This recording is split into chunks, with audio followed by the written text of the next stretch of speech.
Vladimir Putin's Federal Security Service, FSB, is one of the most feared intelligence agencies in the world, renowned for its ruthless tactics and powerful political influence. But it just got played by Andrei, a Ukrainian double agent who humiliated the agency with a truly genius trap it never saw coming. It's a story that sounds like it was plucked from the pages of a spy novel or stolen from a screenplay about subterfuge, secret agents and sabotage. But it's all true, and here's a full detailed breakdown of how it happened. Now, years before the war began, Andrei was a successful businessman. He ran his own hotel in the Crimean Peninsula, and through hard work, dedication and shrewd business sense, earned himself a small fortune. Then Russia took it all away, not just once, but twice. First, when the Kremlin's invaders came to Crimea in 2014, they forcefully expropriated Andrei's hotel, essentially snatching his livelihood out of his hands.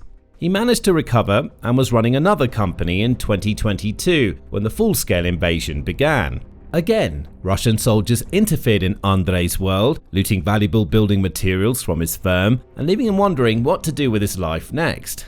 Understandably, he also harbored a deep sense of resentment for the Russian invaders and hoped to someday have a chance to exact his revenge upon them. At the time, Andrei had contacts in the security service of Ukraine and kept in touch with them as the war progressed, just in case there was anything he could help out with. Eventually, the opportunity he'd been waiting for presented itself. A problem arose in Andrei's local city. Agents had been hired by Russia's FSB in order to blow up administrative buildings. The SBU needed a way to counter their operations, and Andrei decided to lend a hand, working together with SBU operatives to set traps for FSB agents, and if all went to plan, capture some of them as well. It was suspected that Russia's agents were using social media platforms as recruitment tools, posting ads online and targeting desperate men with little money. So Andrei began scouring those same social media platforms in search of a way into the FSB circles.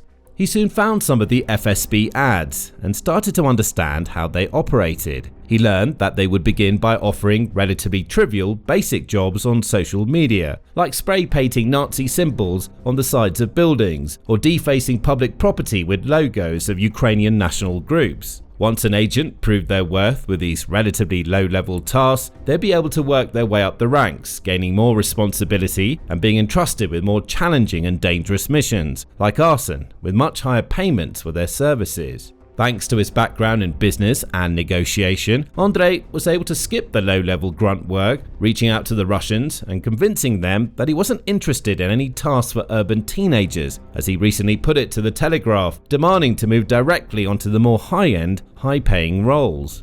The Russians soon grew to trust him and eventually awarded him his biggest and most dangerous task yet. He was ordered to build an improvised explosive device and use it to blow up an administrative building in a city in southern Ukraine. Andrei agreed, but of course, he had no actual intention of destroying anything or hurting any of his fellow Ukrainians. Still, he had to play the part in order to set his trap and lure a real Russian agent into it. So after receiving detailed instructions from the FSB operatives, including a detailed list of all the ingredients and components he needed to make the bomb, he got to work. He went out to a local market to purchase the necessary items, then followed his handler's comments to the letter, even buying and installing ball bearings to help increase the destructive potential and lethal capacities of his homemade bomb. A Russian Special Services officer kept close tabs on him as he worked, making sure he made no mistakes and omitted no steps or components while crafting the explosive. What the Russian officer didn't know, however, was that Andrei was secretly making a second false bomb filled with harmless flour, but designed to look exactly the same as the real thing. His plan was to swap the bombs when the moment came, ensuring that nobody got hurt and the Russians were left with egg, or in this case flour, all over their faces. But there were several big obstacles in Andrei's way.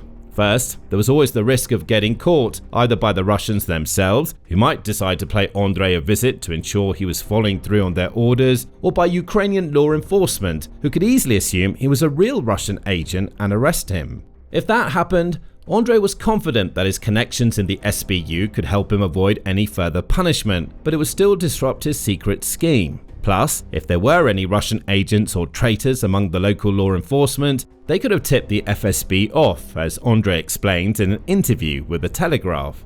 After one call to an SBU officer, they would have come and sorted everything out. The problem was something else, a possible traitor serving at the checkpoint who could stop me. He could recognize me, tell the Russians about me, and I'd never be able to participate again. I'd be like a spent cartridge. If that happened, Andrei would have found it almost impossible to get work from the Russians ever again, and Ukraine would have lost one of its most effective and important double agents. Fortunately, it didn't happen. Andrei was able to complete the first part of his mission in secret, avoiding detection from those on both sides of the divide and keeping both of his improvised explosives hidden at his home.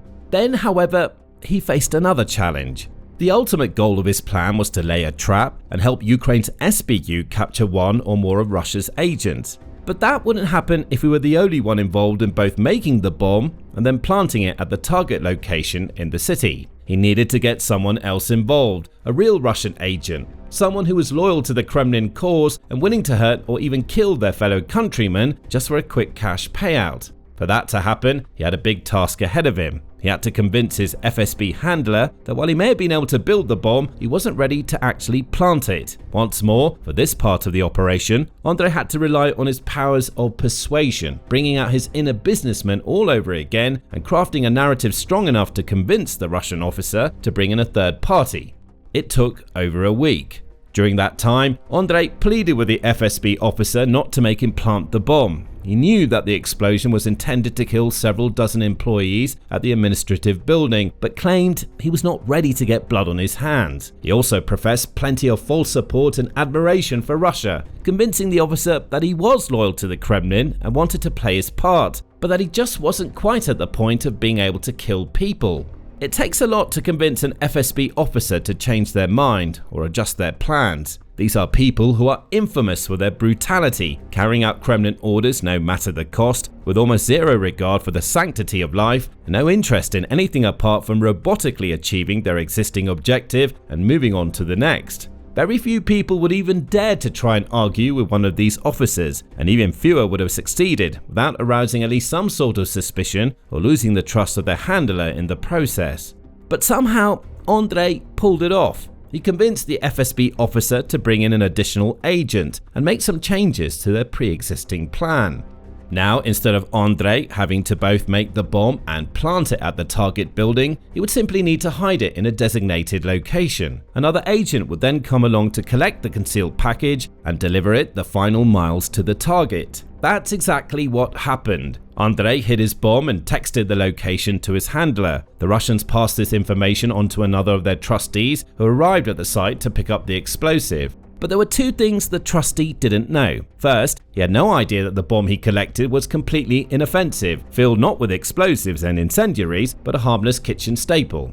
He thought he was carrying an improvised explosive device powerful enough to end the lives of dozens of people. In reality, it was little more than a glorified container of flour. Second, and most importantly, the agent was wholly unaware that from the moment he arrived at the pickup site, he came under immediate and constant surveillance by Ukraine's SBU agents. They followed his every move from that point on, tracking him as he followed his handler's orders, taking the bomb all the way to the very doorstep of the administrative building he was supposed to destroy. At that point, Ukraine's agents moved in for the capture, springing Andrei's perfectly planned and flawlessly executed trap and taking the trustee into custody. According to a follow-up report from the agency, the perpetrator was discovered to be an unemployed resident living in the Ukrainian city of Ternopil in the western region of the same name. Like so many other people who are desperate for money and willing to do almost anything to earn it, he came across some of the FSB's ads on Telegram channels and decided to sign up and offer his services. As with other recruits, he was first given trivial test tasks in his local area and reportedly set fire to some Ukrainian railway facilities in his hometown before earning the right to participate in a terrorist attack. Fortunately for his would-be victims, this trustee teamed up with the wrong partner. Thanks to Andrei's actions, he's now behind bars, without the right to bail, and facing the very real possibility of life imprisonment plus confiscation of property for numerous offences under the Criminal Code of Ukraine. Those offences include sabotage committed under martial law, as well as an attempted terrorist attack.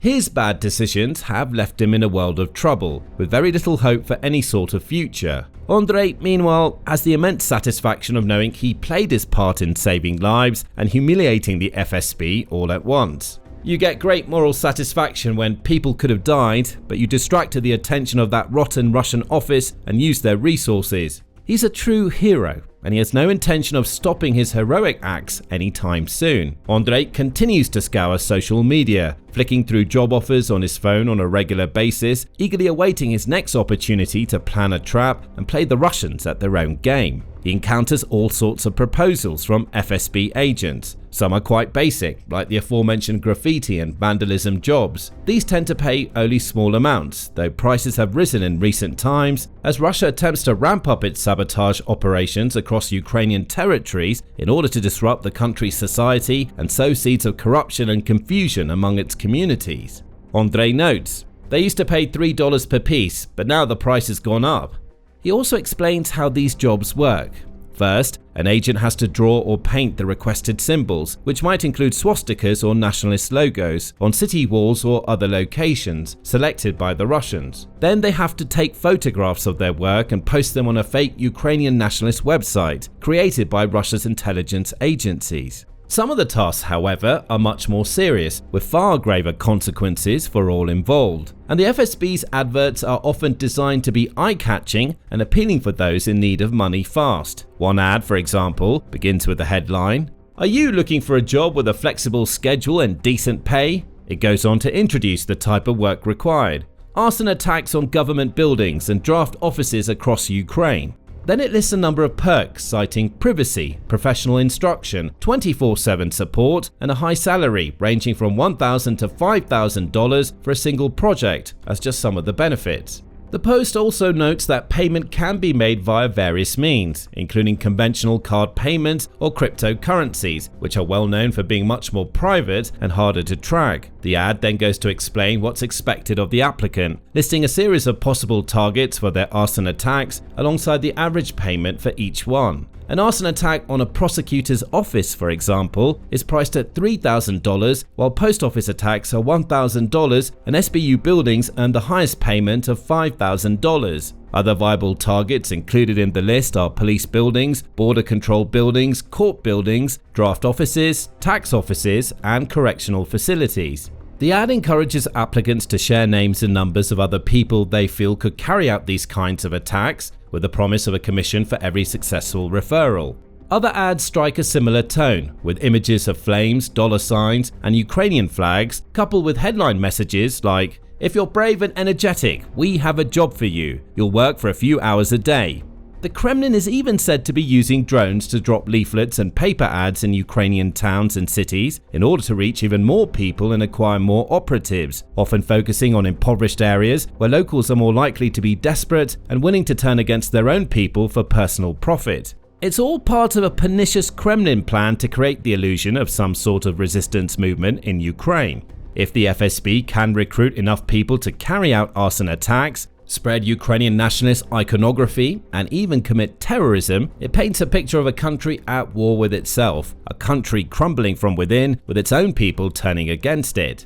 This in turn provides some sort of justification for the Kremlin's continued attacks and incursions, lending credence to Putin's proclamations about Russian forces being dispatched to denazify Ukraine's territories. The Kremlin also undoubtedly hopes that Ukraine's Western allies may hear reports of homemade bombs and Ukrainian citizens committing terrorism against their own local governments and administrative buildings and gradually become less supportive of Kyiv as a result. Fortunately, most of the world can see exactly what's happening here, since they're perfectly familiar with the FSB's underhanded tactics.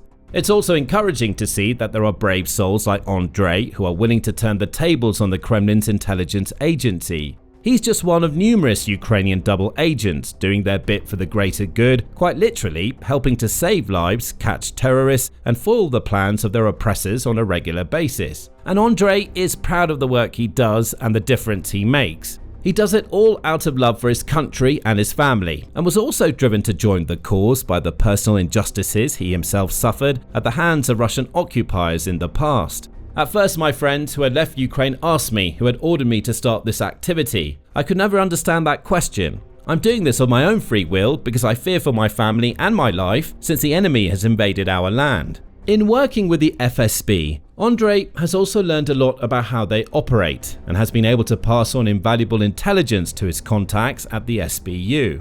He states that many of the Russian agents he interacts with are generally quite competent, but often tend to have distorted views of what life in Ukraine is really like. They may suggest drawing Nazi symbols next to a river, for example, despite the fact that almost no people ever actually walk in that area due to the frequent presence of Russian drones buzzing overhead. They also make other foolish requests, like asking agents to go to local markets in search of explosive components. Sometimes I had the feeling that FSB officers formed their impressions of the realities of our lives here not based on in-depth research and intelligence data, but as if they watched a low-budget action film or the news that covers Ukraine on Russian television. Sadly, not everyone is as brave and honorable as Andrei. There are some Ukrainians who willingly oblige with Russian demands. Often, this is simply due to their personal situations, with little money and few prospects of future success, making them feel that they have no other options. Other times, they may feel sympathy for the Kremlin's cause, having family ties to Russia, or just have some sort of violent or reckless streak within them, so jump at the opportunity to commit criminal acts. These are the kinds of people that the FSB will continue to target, but with Ukraine's own intelligence services and inspiring double agents like Andrei standing in the way, the Kremlin isn't going to find it easy to organize their attacks and achieve their objectives. Now, learn more about how Ukraine is using sabotage and shadow tactics to cripple the Kremlin's operations from inside Russia in this video. Or for another true tale of Ukrainian revenge against Russian war criminals, watch this video, which looks at how Kyiv's forces recently orchestrated an almost impossible assassination of one of the Kremlin's most heartless commanders. And finally, be sure to subscribe to our channel as well, to stay informed and up to date on all the latest news and major developments from the front lines of Ukraine and beyond.